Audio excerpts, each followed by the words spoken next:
Добар ден, почитувани, ова е магазинот за родителство 0+ месеци на телевизија Телма. Со оглед на тоа што доцната пролет и летото се период од годината со високи надворешни температури.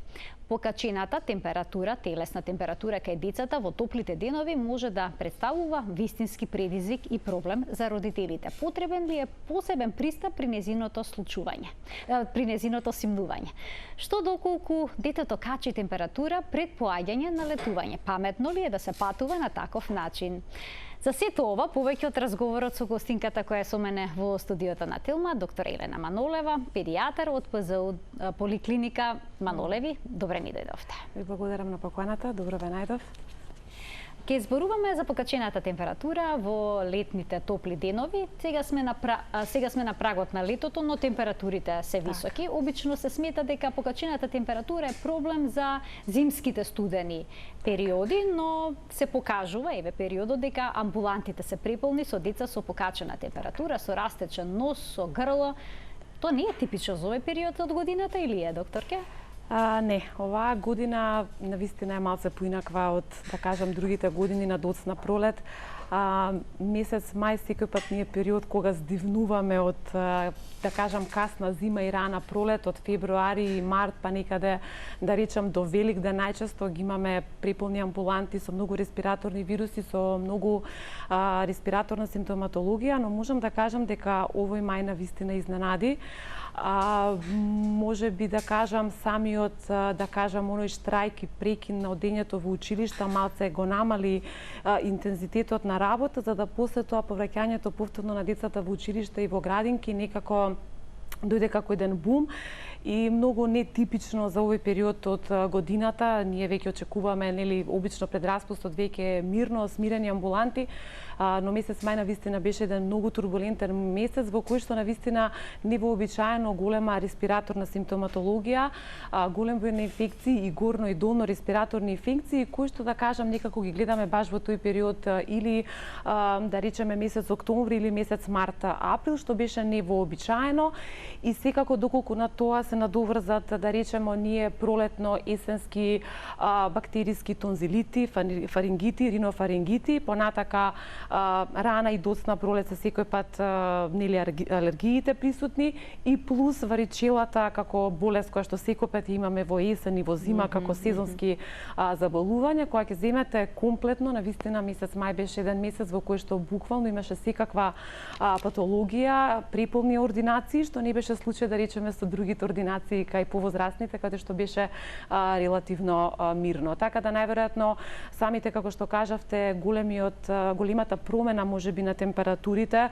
Јас лично сметам дека и не се сеќавам дека сме имале друг пат толку топол мај како што беше овој мај, со едно нагло покачување на температурите до 35 степени, што најверојатно сите тие температурни промени заедно со големата, да кажеме, варијација во температурите и опуштањето од страна на децата и на родителите најверојатно донесува и преполни педијатриски амбуланти. Така, период кој што очигледно не е лесен ниту за педијатрите, ниту за родителите, а очигледно и за децата. Така. Кога зборуваме за покачена температура и проблеми во топлите денови, кои вирусни или пак бактериски инфекции се најтипични за тој период? Така, еве секако што можам да забележам, некако како да се стишува веќе респираторните, да кажам, респираторните предизвикувачи што ги имавме во месец мај. Сега веќе почнува, гледам на големо, веќе пошто доаѓам од ординација, значи почнуваат гастроентероколитите, кои што во главном се од вирусно потекло, најчесто се нели ротавирусот, тука се и аденовирусите и другите нели гастроинтестинални инфекции. За среќа бактериските се многу поретки и, да кажам, за среќа што се многу поретки заради тоа што бактериските гастроентероколити навистина одат со многу по, да кажам, сериозна и со потешка клиничка слика и заедно, како што рековте, на високите телесни температури многу лесно може да доведат до дехидратација во сечи и деци организмам. Колку е помало детето, толку и поголема можност нели за таа дехидратација и секако стандард тука остануваат бактериски бактериските, значи тонзилити, фарингити, иренити, ринофарингити, значи ларингитите, ларинготрахеитите, кои што исто така во најголемиот број се од вирусно потекло, но имаме тонзилити кои што исто како и секоја година присутни се гнојните ангини, или така ние ги викаме тонзилити, или карактеристичните гнојни ангини кои што може да бидат и катарални, предизвикани од вируси, но ги имаме и оние класични бактериски наоди кои што се предизвикани од стрептококи, пиогенез, бета-хемолитичниот стрептокок, така да тоа следува, да речам, како нешто кое што и понатака ќе се одржува во летниот период, но претпоставувам дека како и во секој летен период ќе доминираат цревните инфекции. Проследени се со покачена температура? Индивидуално, да, може да бидат, но не мора да значи. Тоа е сепак индивидуално, колку е помала возраста на детето, толку и можноста за побурна реакција, иако секако и тука отскокнуваме од правилото. Значи, каква ќе биде клиничката слика кај цревната инфекција, сепак зависи индивидуално од организмот и од детето. Но секако да, може да бидат проследени со покачена телесна температура. Она што може би ги карактеризира генерално, значи таа температура може да оди до 40 степени, но најчесто кај цревните инфекции, нели, озборуваме за оние што се класични вирусни инфекции, се движи некаде околу 38-38,5, што секако, како што споменавте, во летниот период, секоја покачена температура, со оглед на тоа што и надвор температурата е многу топло и во просториите во кои што нели се седи, представува, да речеме, еден релативен проблем. И повторно ќе напоменам, она што може би како нас ни е најважно, целото тоа мора добро да се изменеджира, целата клиничка слика, особено кај цревните инфекции, кои што се повраќање и диареја. Точно. Дополнително губење на течности. Секако. Значи прво самиот цревен инфект доколку предизвикува бурна клиничка манифестација и се манифестира со интензивни повраќања и проливи, доколку на тоа има покачена телесна температура и доколку температурата во средината е многу покачена, сето тоа предизвикува колку е помало детето и побрзо да навлезе во состојба на дехидратација и фактички целото она што го правиме заедно, нели, во корелација со родителите, да се симне температурата, но да се смири проливот и повраќањата, се со цел да се спречи појава на дехидратација. А како да препознаеме дали детето во таков случај е малаксано од фебрилност, од покачената температура или пак од дехидратација? Па сега да кажам, дехидратацијата, еве да речеме, како родител може да ја препознаете по тоа што доколку детето има покачена телесна температура со или без пролив, бидејќи не секој пат пролив и повраќање може да доведе до дехидратација, но да кажам кој што ќе ги наведе родителите како некои симптоми кои што покажуваат дека детето можеби нема примерно доволен внес на течност, се представува една малаксаност, една поспаност, една адинамичност на дете кое што е подвижно, кое што нели трча, кое што игра, бидејќи многу родители знаат да кажат па нема га или има 39 температура трча, но доколку на таа покачена телесна температура има една динамичност кај детето, една поспаност и малаксаност, и доколку да речеме не оди доволно во тоалет, бидејќи нели кај малите деца прво што прашуваме дали доволно полни пелени, тоа значи ако прима доволно количина на течност, тогаш има и добра диуреза, ако имате добра диуреза, значи организмот е рехидриран.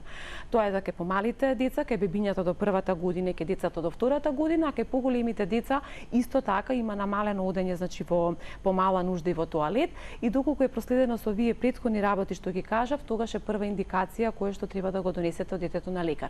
Понатока ние со самиот преглед, значи гледаме орофарингална регија, го пипкаме јазикот, значи дали е доволно, гледаме рехидрација, препознаваме преку сувоста на јазикот, но исто така постојат и лабораториски анализи кои што можеме да ги направиме, со кои што можеме да потврдите или да потврдиме секако. Најчесто тоа се присуство на кетони во урината, кои што во зависност од тоа колкава нивното присуство можеме да потврдиме дали детето на вистина има лесна, средно тешка или тешка нели состојба на дехидратација. Доколку има 2 плюса кетони? 2 плюса кетони и 1 плюс кетони е нешто кое што не мора веднаш да значи дека треба да отидете во болница и веднаш да се прима нели инфузија или да се даваат парентерални раствори. Сепак тоа представува лесна до средна тешка дехидратација која што бара само поинтензивен внес нели на течности кај детето, и она што јас лично го советувам во такви состојби, знаете, родителите обично многу се загрижени дека детето не јаде, во состојба кога детето повреќе или има диареја, тоа а апсолутно има понатака и намален апетит. Значи тоа дете кое што е болно и да нема диареја и да нема гастроентероколит и да не е цревна инфекција, да е друга инфекција, детето е омалаксано, има намален апетит. Она што е најважно да се примаат течности. Тука на прво место представуваат лесни течности од типот на чаеви, кои што доколку се работи за цревни инфекции треба да бидат без шекер и без мед, заради тоа што шекерите знаеме дека дополнително може да ги зголемат грчевите во стомакот и да ја зголемат диарејата, а кај други деца кои што немаат диареја и кои што немаат повраќање, битно е течности, било какви течности да се примаат од кисело млеко, јогурт, супи, бистри сокови, цедени сокови, што значи дека ако едно дете прима кисело млеко и јогурт, тоа ви е и течност и храна. Што значи дека и пробиотик, секако и пробиотик, што значи дека ако едно дете е болно, ако прима различни видови од овие што ги кажав на течности, на пример ако прима една супа во која што сте ставиле морков, да речеме, и пашканат, тоа е еден вид на храна, и да речеме мала количина на месо, тоа ви е и храна и течност, што значи дека родителите не треба да се фиксираат, ама моето дете ништо не јаде.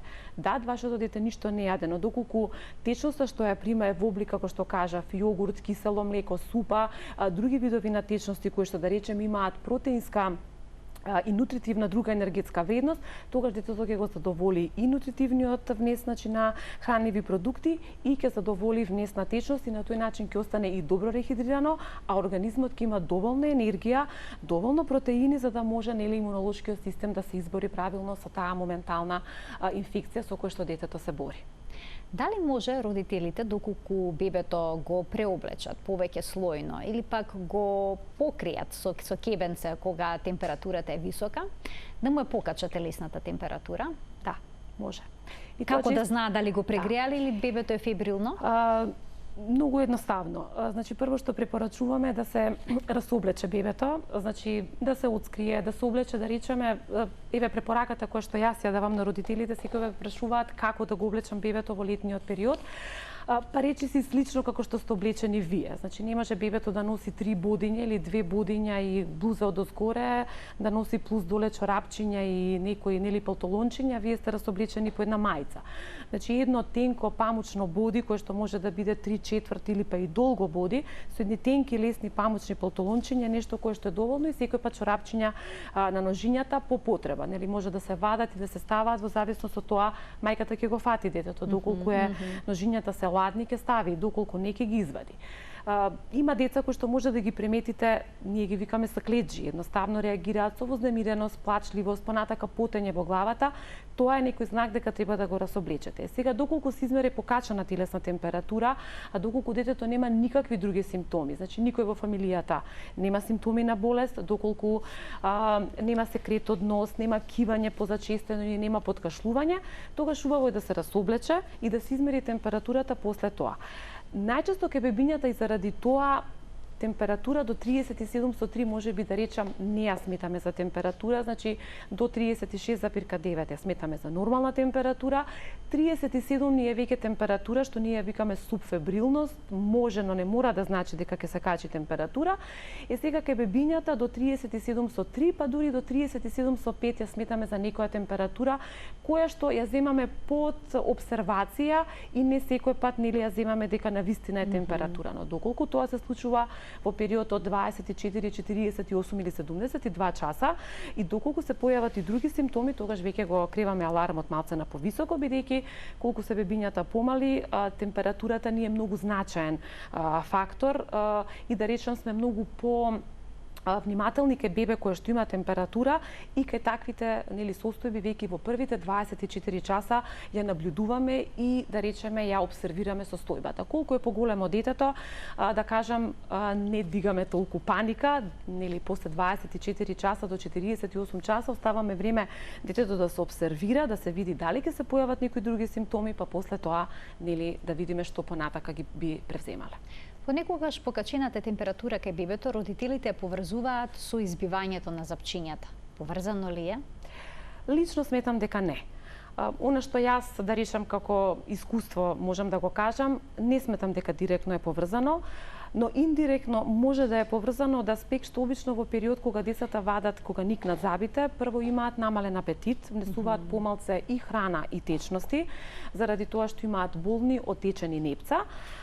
може температурата да биде предизвикана доколку секако постојат и деца кои што имаат поголем воспалителен процес локално на самата непсе, па може тоа потенцијално да дигне некоја температура до 37,3, но температура од 38,5 и 39 апсолутно сметам дека не може да биде поврзана само со никнење на зъби.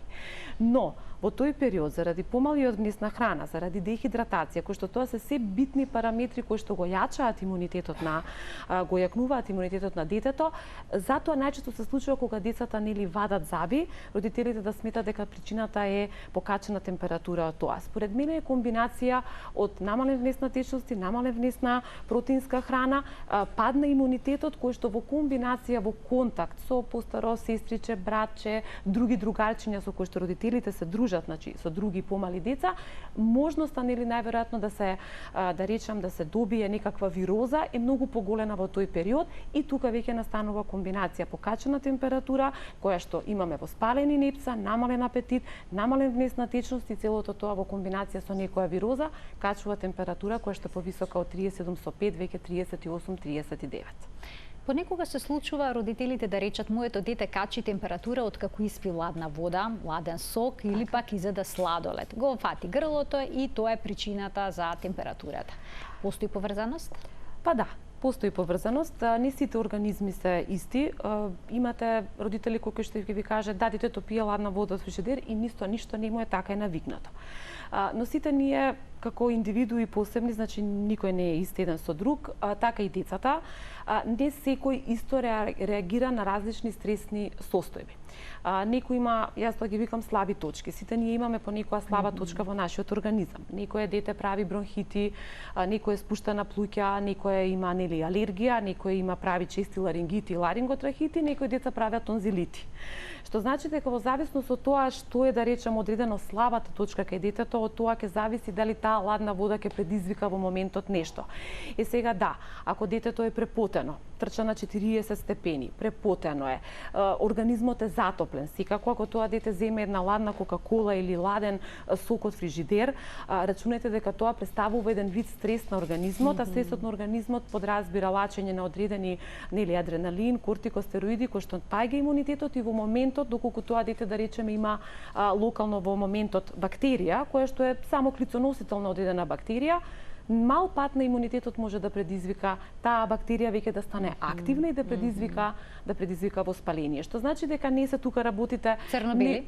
Никој пат во медицината не се црно-бели работите и поради тоа да може да биде тригер фактор таа ладна испиена вода во комбинација со некои други фактори, што значи дека многу фактори зависат дали таа испиена ладна вода ќе предизвика воспаление на грлото, може да биде кај некои деца не мора да биде ни вирусна ни бактериска инфекција, но може да предизвика стругање, гребење, еден вид да предизвика ларингит, ларинготрахеит, кој што кај некои деца знае да помине лесно, воопшто без да речеме компликација со температура, но кај некои деца може да помине со покачена телесна температура и тука веќе стапуваме на сцена ние како педиатри во зависност од тоа на наодот кој што го имаме, дали се работи за катарално воспаление, вирусно или се работи за некои гнојни налепи наслеги, можеме да одредиме за што се работи во комбинација со дополнителни анализи, можеме да заклучиме дали понатака има потреба од антибиотска терапија, нема потреба или едноставно ќе помине само од себе. Споменавте дека во топлите денови се исклучително чести стомачните инфекции.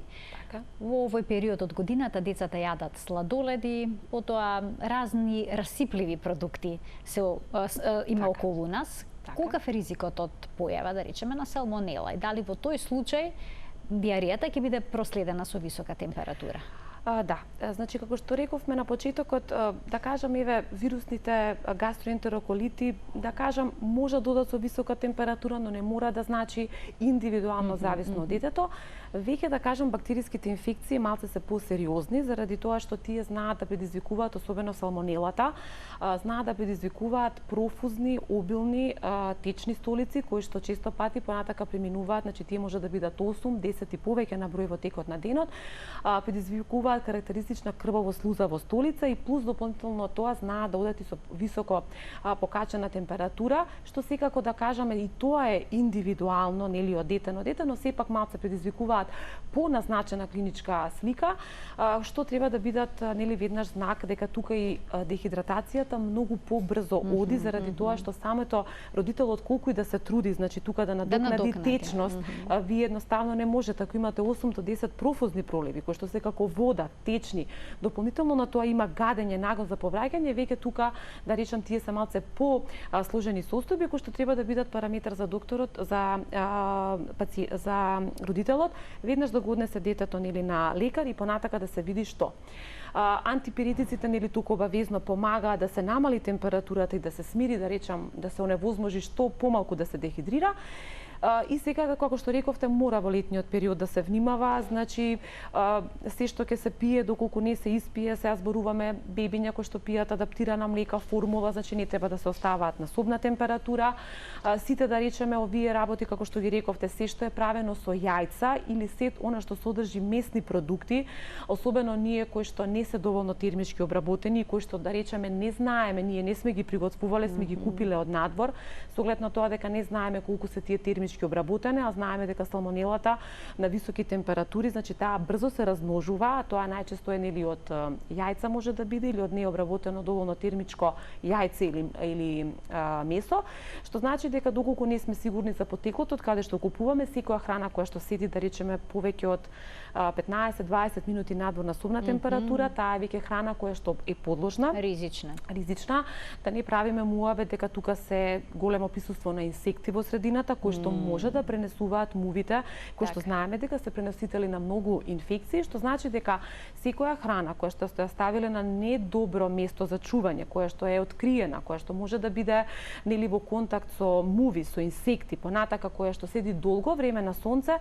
таа храна апсолутно не треба да ја конзумира не само детето, туку било кој друг од семејството, заради тоа што тие фактички продукти и производи кои што најчесто се расепуваат во летниот период и може да предизвикуваат труење на храна, кои што реков, ваквите бактериски труења, да речам, даваат малце посериозна клиничка слика, бидејќи даваат многу обилни профузни проливи, преку кои што за многу мал временски период се губи многу голема количина на течности на електролити, што понатака нели предизвикуваат брза нели дехидрираност и поради тоа, доколку се внимава на овие едноставни совети во летниот период за тоа како да се чува храната, да се става во фрижидери, да не се конзумира храна која што не знаеме како е чувана претходно, да се фрла во буквална смисла на зборот, тогаш нели можноста за појава на оваквите бактериски цревни инфекции нели ја намалуваме да речеме на минимум. Кога родителите ќе добијат информација дека нивното дете има бактериска диарија, бактериска инфекција, стомачна инфекција, и потоа ќе слушнат дека не треба во секој случај, во сите тие случаи да се даде антибиотик, изненадени се велат ке салмонела една доза антибиотик, пациентот ќе го направи доживотен клицоносител. Па не одат така работите баш. Не одат и тоа тука повторно имаме индивидуален пристап. Точно е тоа дека не секоја салмонела нели ја третираме, значи имаме по некој пат салмонели кои што ние чисто ги изолираме кај деца кои што немаат никаква симптоматологија, но да речеме од друго нешто сме тргнале да направиме копрокултура и добиваме да речеме некој титар нели на таа бактерија. Не секој пат веднаш одиме со лекување и не секој пат веднаш оди со антибиотска терапија. Во сите овие случаи што ги наброив претходно, кај дете кој што има висока телесна температура, кој што има профузни проливи, да речам најголемиот број кој што е во лоша состојба, најголемиот број од нив и се лечат на клиниката за инфективни болести заради тоа што родителот ниту ние амбулантски не можеме да постигнеме тоа дете да го рехидрираме кога тоа цело време да речем има диареја и цело време има повраќање. Во случај ке клицоносителство, значи кое што и тука зависи дали е тоа клицоносителство нели случајно откриено или дали навистина детето има дали има клиничка слика, бидејќи да, ние можеби да откриеме, но ако детето има, не мора да има 10 проливи на ден, ако тоа дете има, да речеме, одредени кашисти, тенезми, грчеви во стомакот, сепак и тука размислуваме за давање на антибиотска терапија, бидејќи сепак тоа дете може да биде пренесител на другите, да речеме, членови од семејството кои што живеат со него. Што значи дека пак тука доаѓаме до индивидуалниот пристап, дека не води нас тоа дека еве секако ќе се напие антибиотик и он ќе остане доживотен клицоносител. Не. Се зависи од тоа каква клиничката слика на детето, со што се судруваме, кој е, да речеме, количината на тоа што сме го изолирале, дали има осетливост таа бактерија или не, и во зависност од тоа, значи, според клиничката слика и манифестација одредуваме што понатака. Индивидуална проценка за секое дете и секако и ние педиатрите, без разлика на тоа што нели тоа е можеби наш домен, сепак и ние постојат одредени ситуации во кои што се консултираме со клиника за инфективни болести, баш во вакви случаи како што вие ги кажавте. Сме открили, да речеме, случајно, значи секој пат кога се двоумиме, сепак имаме клиника за инфективни болести во кој што доколку нешто ни е сомнително или не знаеме како да постапиме, секако имаме инфектолози со кои што можеме да се консултираме што понатака би правеле со цел да не добиеме нели клицоносителство кое што ќе трае со месеци, кое што ќе биде нели лошо по здравјето на детето. Овој месец повеќето ги користат старите одмори, одат на летување, па се случува детето додека на плажа да се пожали дека му е ладно иако температурата е многу висока. И тука родителите веднаш треба да се посомневаат на покачена температура. Така. Што во таков случај? Смее ли детето да влезе во морска вода за да се олади, за да му се намали температурата? Веднаш ли да појдат во апартман? Втората опција, бидејќи сепак знаете како мирувањето и нели знаете сите ние викаме мора мирување и одмор. Тоа истото важи за децата. Заради тоа што го рековте, таа покачена телесна температура. Таа покачена телесна температура може да биде од сончаница. Ако детето цел ден било на сонце изложено, носело капа, ама ја ставило, знаете колку е тешко кај дете до 4 години да ја одржите капа постојано на глава и така и да одржите на очари. Тоа цело време е вади, стави, мајката става, детето трга, па се нервира, па плачливо и така натака, што значи дека таа покачена телесна температура не секој пат мора да биде од инфекција. Така, тоа може да биде од нели поголема изложеност на сонце, прегреаност на организмот и доколку вие да речеме повторно продолжите на сонце, го ставате во море или во езеро, знаеме дека водата дополнително, нели знаете, одбива зраците, а уште повеќе го зголемува можноста нели за топло, така да мислам дека препораката би било прво да се внесе во, да речеме, во апартман, да се стабилизира детето на една нормална температура, да почне да се даваат рехидратација и течности, а морето и езерото секако не бегаат, тие се тука. Тоа може да се направи, значи, доколку се види дека детето нели се смирува, нема покачена телесна температура, се рехидрира и е добро, тогаш веќе може да се продолжи понатака. Тоа што ви го говорев и претходно, исто како со ладната вода што ја пиете, значи да, ние препорачуваме туширање и ладење, нели кога сме дома за симнување на телесна температура, нели се ние педиатрите, туширање, ладење со алкохол, со млака, нели вода, но малце е друго кога сте во лето, на сонце, кога имате, да речеме, други услови, исто како што ладната вода што ќе испиете, детето може да представува стрес, така и директното ставање во морска вода, без разлика колку е таа топла, значи, сепак може да представува дополнителен стрес. Затоа е подобро детето да се стави на страна, да се стави на нормална температура, значи во соба, на поладно, да се смири ситуацијата и доколку се види дека навистина нема ништо понатака да се продолжи со бањање во море или во езеро. Доколку е сончаница, сериозно е? Па секако и тоа зависи колкава е нели степенот на сончаница. За среќа со годините наназад не можам да кажам дека сме имале некои состојби на некои тешки сончаници, бидејќи родителите стварно се придржуваат. Свесноста е веќе на повисоко ниво. Свесноста е на многу поголемо ниво. Ние на сите наши пациенти значи советуваме дека после 11 часот, порано беше после 12, веќе со години после 11 часот, значи треба да се користи раното, утринското сонце од 8 до 10:30 според мене. Но сепак плажите се преполни. Да, сепак, плажите се преполни, но знаете како, и со деца, и по базените, и во езерата, морињата, секаде. Се согласувам дека без разлика на препораките се полни, но најверојатно, пак како што рековте, свесноста е на повисоко ниво, помали деца се ставаат во сенка, спијат, тоа дете мора да се одмори, мора да заспие, сите се под чадори, сепак водата до некаде разладува, значи така да тоа дете постојано сепак се плиска со вода, што значи дека веројатноста да добие некоја тешка сончаница, навистина ако тоа дете сте го ставиле оставиле во буквална смисла во зборот 2 сати да седи на песок и вие сте го ставиле и толку. Но такви со ситуации се навистина невозможни, така да мислам дека родителите се доста внимателни, така да колку е помало детето, значи треба да се внимава на таа изложеност на сонце, постојана рехидрација, постојано значи внес на течности, речиси да кажам тешки облици на сончаница немаме, секако како и се може да биде сериозна. Бара рехидратација, парентерална, но во најголемиот број на случаи поминува лесно со електролити, со големен внес на течности и нели седење под сенка во деновите кои што следуваат после нели појавата на сончаница. Доктор, ке само да ги поканиме накратко гледачите. 023076677 е телефонскиот број на кој што можете да не добиете и да поставите прашање поврзано со темата на која што денеска говориме. А дали е паметно со дете кое што туку качило температура да тргнеме на летување, бидејќи некогаш не уплатен аранжманот и сега следува дилемата што да се прави, да се остане дома или пак да се оди на летување? Па не знам колку тоа летување ќе биде летување со болно дете.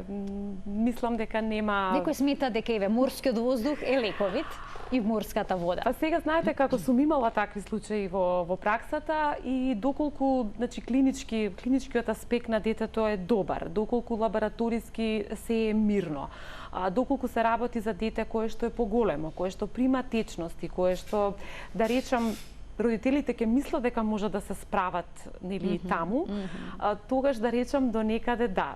Лично како родител ќе го одговорам ова прашање, не како доктор. Значи вие секако може да тргнете. Ќе земете со себе антипиретици, парацетамол, блокмакс, ќе земете пробиоти, ќе земете сено, навистина не знам колку е тоа одмор. Вие треба да патувате, дали со автобус, дали со кола, дали со авион. Детето и да го издржи тоа, вие ќе се измалтретирате, што така да мислам дека најпаметно е без разлика на уплатениот аранжман. Подобро е ако имате 10 дена да ги отидете 4, ама да бидат 4 со здрави деца и да одморите како што треба, отколку да отидете 7 дена во кои што вие не знаете како што ќе се случува на тој пат. Може состојбата да се вложи, а може на детето да не му биде апсолутно ништо. Така да проценката ќе мора да ја направи родителот индивидуално самиот. Значи јас како доктор да, сум имала ситуации, ќе кажам дете во лабораториски мирно, сега за сега е во ред, вие ќе дадете пробиотика, ќе дадете електролити, ќе дадете течности, ќе внимавате на храна, се и така натака, но останува на родителот нели да одговори на тоа самиот пред себе дали навистина ќе може да го носи тој терет. Она што е добра околност, што и да тргнете со такво дете, секој пат нели сега свесноста е подигната и за патнички осигурувања, луѓето носат патничко осигурување, лекари има секаде каде што се оди доктори, но пак ќе кажам тука треба родителот да извага што е подобро за него и за детето, и да извага дали навистина може да го поднесе тој товар и дали може да се справи. Има родители кои што ги познаваат своите деца, знаат дека тоа може да биде минорно, транзиторно и ја лично би почекала да се смири ситуацијата, да се прати состојбата и доколку детето за 2 дена е добро, да се оди на летување. Доколку не, нели ќе постои најверојатно опција за некој друг подобар период. А што ако детето качи температура за време на летувањето? Дали со температура пак може да се вратат назад или пак да почекаат да се симне температурата, да се стабилизира? Што советувате во ваква ситуација? Само ако е покачена телесна температура, сметам дека може да се почека. Значи, бидејќи ние и кога не се на летување, кога се родителите овдека, се знае кој е првиот совет. Покачена телесна температура, зголемен внес на течности, во летниот период обавезно внес на пробиотски препарати или природна храна во која што има нели пробиотици, јогурт, кисело млеко, кефир, може да се почека со тоа што и доколку е детето на родителот е на летување со тоа дете, сепак ќе мора да внимава, значи не може да го изнесува на сонце, нели дополнително не може да се става на топло. Тука ќе се избегнува секако и бањање во морска или во изерска вода, значи да се седи под ладовина, може да се биде на отворен простор на ладно, но да биде тоа под длабоки сенки, каде што ќе има нели проветрување, каде што нема да има многу високи температури, интензивна рехидратација на детето и пратење на ситуацијата. Секако доколку тоа понатака продолжи со покрај температурата се појават пролив, повраќање, доколку има отежнато голтање, отежнато дишење, кашлица, или треба да се советува нели лекарот во местото каде што се наоѓаат, или секако доколку одлучат да се вратат да се консултира матичниот педијатар. Децата често качуваат висока температура среден ноќ во сон. Претходниот ден било се во ред и одеднаш родителите ќе го пип на челото на детето ќе свата дека тоа гори. Што да се преземе во таква ситуација, особено кога надворешните температури се исто така високи? Дали да се разбуди детето? Треба ли да се истушира, да се разлади или пак да се остави да одспие до утрото како што велат старите? Велат старите, сонот лекува. Температурата секој пат е најалармантниот и да кажам, специфичниот симптом од сите симптоми кои што се појавуваат. Значи, температурата е еден вид баук за родителите и како што рековте, најчесто се случува преку ден било добро или да речем имало претходниот ден температура и баш како зинеет почнува навечер целата приказна. Секако тука паниката не треба никој пат да биде она што ќе ги води родителите. Значи, класичните совети кои што да речам секојдневно по не знам колку пати ги кажуваме, едноставно детето во секој случај, доколку се работи за температура, еве вие са рековте гори, за мене гори значи 39-40. Доколку е температура од 37,5, не мора веднаш да се станува детето, да се буди, да се дава антипиретик, бидејќи нашата препорака е да се даваат антипиретици на 38,5. Секако тука товарот ќе падне на мајката, на родителот кој што ќе треба да ја прати таа висина на температура и доколку приметува во текот на ноќта дека тоа дете качува температура веќе на 38,5, пожелно е тоа дете да му се даде антипиретик, нели да се симне температурата до утрото, со тоа што детето и да се поти, знаете дека пота, една од улогите на пота е да го разладува организмот, што значи дека да се препоти детето може само да има позитивен ефект, бидејќи заедно со антипиретикот потењето го лади телото. Доколку е пониска температура, детето е препотено или се буди, може да се внимава и тука, значи да се направи нелесно туширање или, знаете, ние секој пат препорачуваме да се помине телото со етанол или со 70% алкохол. Тука ќе го споменам и оцетот, бидејќи тоа е секој пат нели поставувано прашање, дали да се стави оцет на нозете, дали да се стави оцет на телото.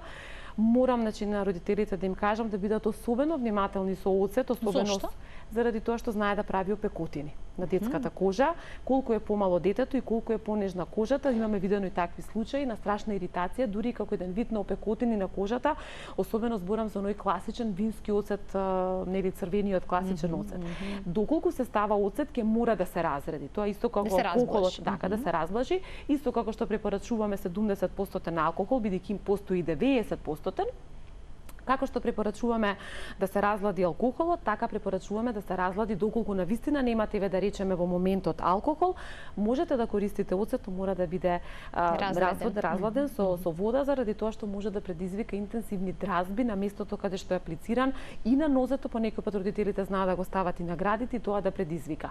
Лично втора работа, оцетот има интензивен мирис, како да кажам, инхалаторно не е, да кажам, препорачливо, колку е помало детето, значи да го инхалира и да го вдишува, заради тоа што знаете дека оцетот има и тежок, интензивен мирис, така да мора внимателно со оцетот. Подобро земете некоја домашна ракија, разредете ја и ставете ја, отколку нели оцет. Но и тука има поделени ставови во однос на алкохолот.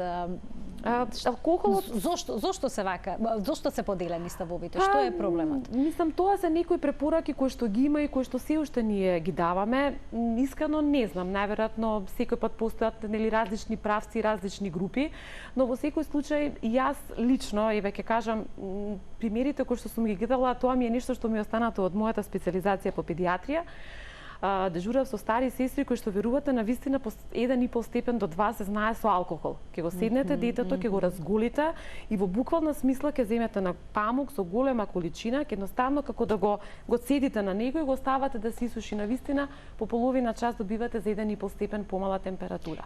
И тоа е многу значено. Детето треба седи голо? Да, детето седате голо по памперс или по гајкички, секако. Па сега тоа видете сега тука ако е треска, ако детето е во треска во состојба, тоа нема 40 температура. Да, може да има 40 температура во моментот оно качува, но треската е најчесто во период или кога се качува нагло температурата или кога се спушта. Тогаш се и тие фамозни грчеви кога настануваат, кога мозочето не може да ги... Фебрилни конвулзии. Така, фебрилните конвулзии настануваат токму тогаш. Мозокот едноставно не може да ги изрегулира, да речеме, тие големи нагли покачувања и симнувања во телесната температура и најчесто грчевите фебрилни настануваат тогаш, кога имаме нагло покачување, нагло симнување. Туширање, ладење со алкохол го препорачуваме само тогаш кога сте дале парацетамол, не се поминати 4 часа, бидејќи навистина мора да се внимава, бидејќи и антипиретиците, и парацетамолот, и блокмаксот или ибупрофенот, како сакате, значи тие се хемиските имиња, сите тие не може да се даваат повеќе од 3 пати во денот едниот, 3 пати во денот другиот, што значи дека вие по 4 часа апсолутно не може да помислите давање на повторно некој антипиретик, дали е тоа парацетамолски или ибупрофенски препарат. Што значи дека туширањето и ладењето го препорачуваме само во тој период кога детето веќе на третиот час ви качило 39-40 температура, а не може едноставно да одите цело време со парацетамол, заради тоа што парацетамолот во преголеми дози може да даде Рејов синдром, значи тоа е еден вид на токсично оштетување на црниот дроб, и секако ибупрофенските препарати не се безазлени за да вие ги давате постојано, затоа што вас ве плаши температурата. Затоа тука на сцена доаѓа туширањето и ладењето на децата, кој што го препорачуваме точно во тој период кога не можеме да дадеме антипиретик, а детето качило над 38,5. Доколку е под 38,5, едноставно ќе се почека да се види дали понатака ќе дојде до висока температура, тогаш ќе се даде. И она што е многу важно за покачената телесна температура, кај дете кое што не повраќа и нема диареја, особено кај тоа кое што не повраќа, течност и само течност. Течност е макар клучна. тоа било и вода, макар било чај, макар било милениот сок ако нема диареја. Значи, нема тука не сака да јаде. Битно е да пие. А кога детето после 24 до 48 часа ќе дојде во подобра состојба, ќе почне да јаде и ќе се надокнади. Тука ќе пуштиме еден блок реклами, а веднаш потоа детално ќе проговориме како правилно да се користат антипиретиците кај децата. Останете на Телма.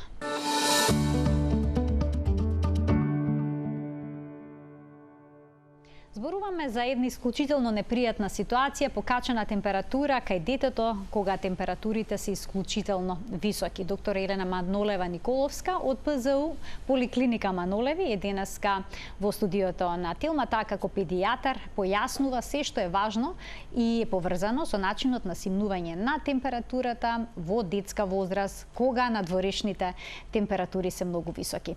Докторке, каква треба да биде телесната температура на детето за да почнеме да ја симнуваме? Понекогаш можеме да прочитаме дека покачената телесна температура е пријател на детето, но кога станува непријател?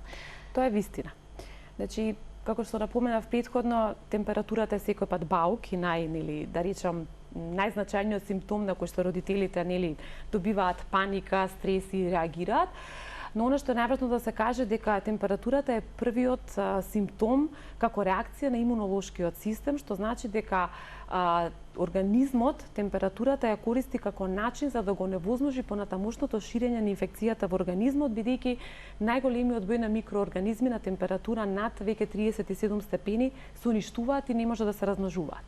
Што значи дека температурата ни е пријател на сите нас, бидејќи организмот преку температурата значи оневозможува да дојде до размножување на микроорганизмите и еден вид до влошување на клиничката слика. И сега рековте кога станува непријател. Не би рекла дека таа е цело време пријател. Мислам, ако погледнете од медицински аспект, температурата е нешто кое што на докторот му кажува дека нешто се случува во организмот. Организмот ја користи како еден, тоа е симптом кој што покажува дека организмот со нешто се бори. И сега тука е многу важно. Значи температурата сама по себе не е болест, туку е симптом за некоја болест. Точно. Таа е исто како што е главоболката, исто како што е повраќањето, значи и повраќањето е симптом. Значи вие може да имате повраќање не само од цревни инфекции, може да имате повраќање од силна главоболка, може да повраќате затоа што силно ве боли кичмата, зборам кај повозрастните луѓе. Значи сето тоа се симптоми кои што нас не наведуваат дека нешто во организмот се случува. Така и температурата. Таа е првиот показател и првата реакција од имунолошкиот систем дека нешто во организмот навлегло, нешто што не е наше, најчесто се тоа микроорганизми, дека нешто се случува. Секако, како што рековме, и сончаница со електролитен дисбаланс може да предизвика дехидратација, покачена телесна температура. Така да, таа е знак дека нешто во организмот се случува и најчесто е од инфектолошка природа, покрај ова што другото што го да поменавме. Сега, кога станува непријател?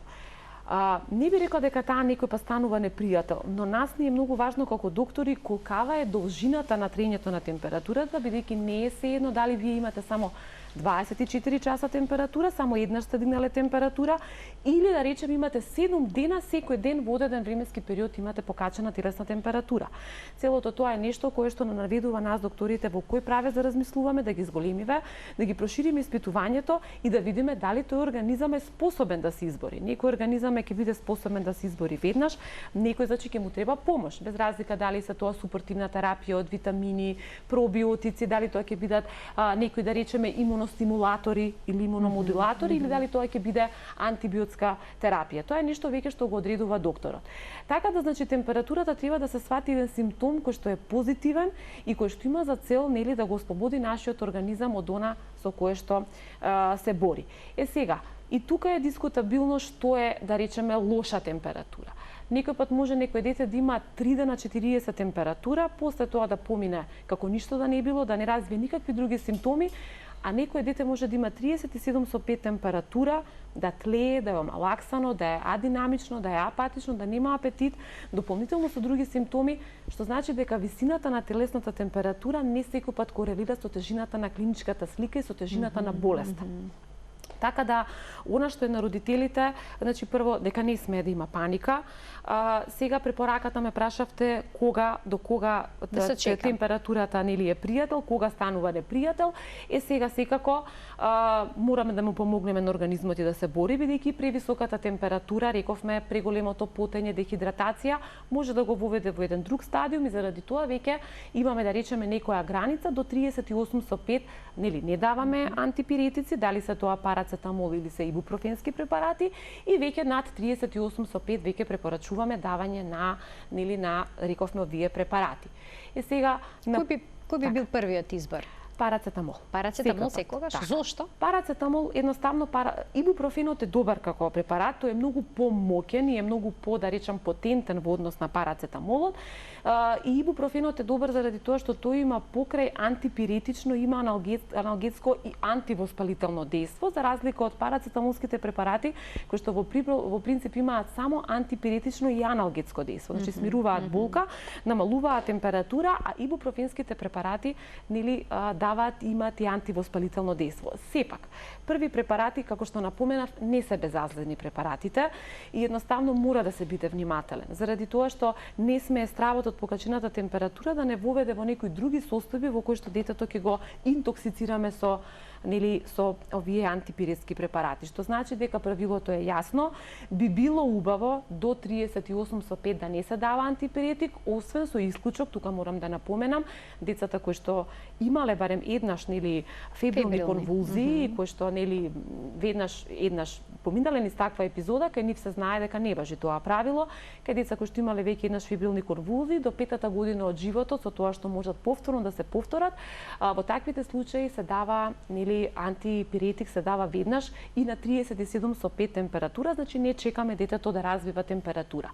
Истото може да се препорача во семејства каде што постои член во семејството, татко, чичко, вујко кој што имал како дете фебрилни конвулзии, може да се препорача кај такви деца на пониска температура, веќе 38, 37,5, 38 да се даде антипиретик, но кај сите останати деца кои што немаат никаква генетска поврзаност, значи кои што немаат во фамилијата анамнеза за појава на вакви фебрилни грчеви, во таквите случаи слободно може да се чека до 38,5 и веќе ако се качува на 38,5 да се даде некој од препаратите.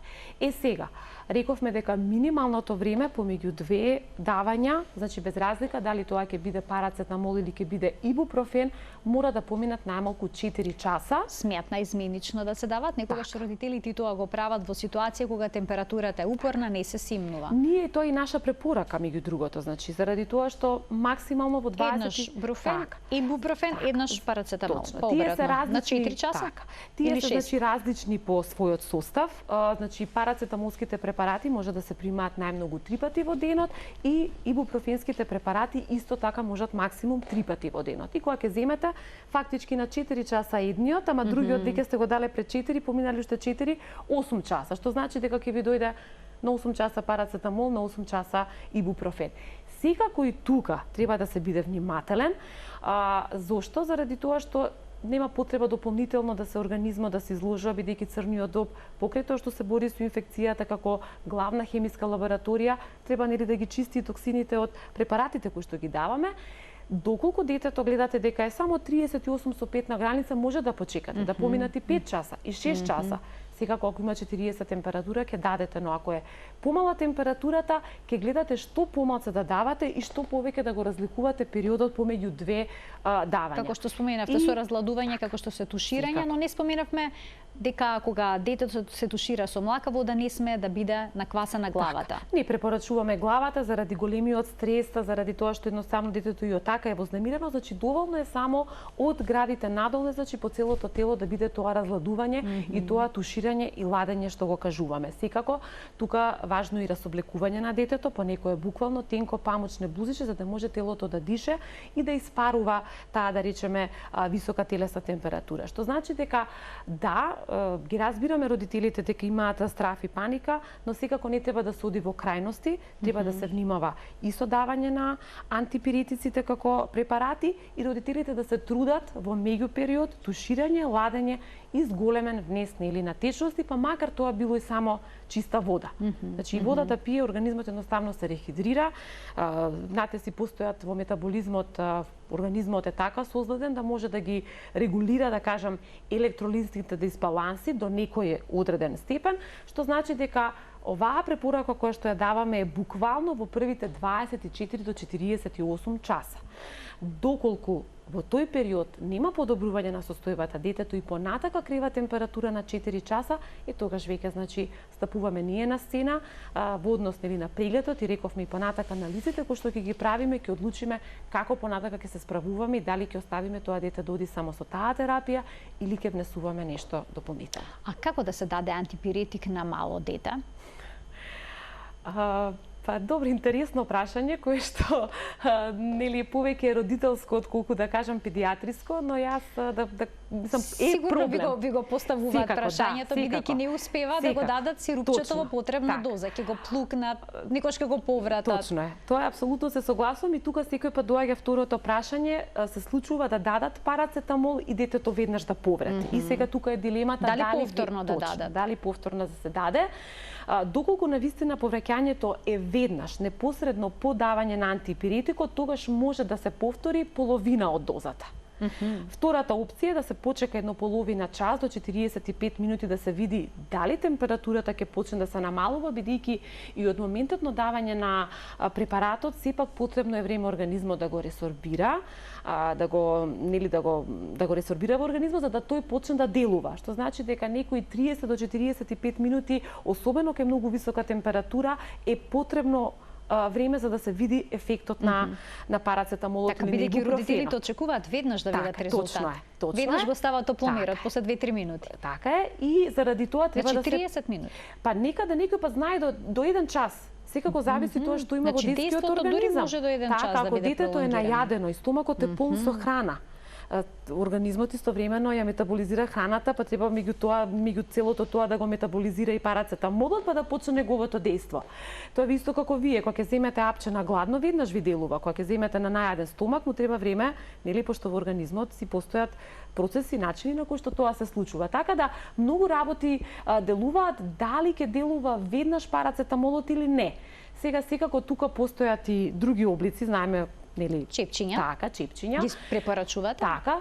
Препораката за чепчиње е точно во овие случаи што ги напоменавте претходно, дете кое што повраќа, кое што не може да внесува храна и течности, а има и на тоа висока температура, тогаш да препорачуваме, чепчињата постојат точно за тоа. Кај деца кои што повраќаат, не може да го... детето има и диареја? Не, тогаш не ви е препорачливо или можете како опција, ако има пролив и повраќање, да го ставите чепчето, но ќе морате убаво да го стиснете газето, да се задржи фактички за да нема излегување на вакото, бидејќи она што е карактеристично за ректалното давање на парацетамолски препарати, значи на чепчињата, тие се тие кои што даваат многу побрза ресорбција во однос на таа што е преку уста и тука веќе се добива многу побрз резултат, да речеме ако детето има 40 степени температура, сте дале пред 4 часа, не се симнува температурата, тогаш веќе тука е оправдано давањето на чипчиња со цел побрзо да се симне температурата, нели, да падне до некое нормално, да речеме до некое прифатливо ниво од 38 со 5 степени. Што значи дека тие се тие комбинации кои што родителите може да ги прават, но секако, како да кажам, ова се работи кои што мора да додат во консултација со доктор. Значи сега ова ние го кажуваме грубо, но пак нели мора да оди тоа со консултација. Рековме, ако температурата трае 24 до 48 часа толку интензивно, мора да се посети доктор, а доколку нели успеваа да го регулираат тоа, значи може да се почека. Што значи дека може да се направи комбинација на чепчиња со сирупи преку уста и она што е многу важно да го напоменам, или чепче или сируп. Значи не можете истовремено, да, значи какви комбинации да правиме на 4 часа, стрикно мора да се држиме на тоа. Ако сте дале парацетамол преку уста сега, следно можете да дадете ибупрофенски препарат во облик на чепче или преку уста, ама само да биде едниот избор. Што значи дека мора да се биде внимателен со количината на антипиретици, што даваме, колку даваме и во секако да напоменам дека е многу важна телесната тежина на детето.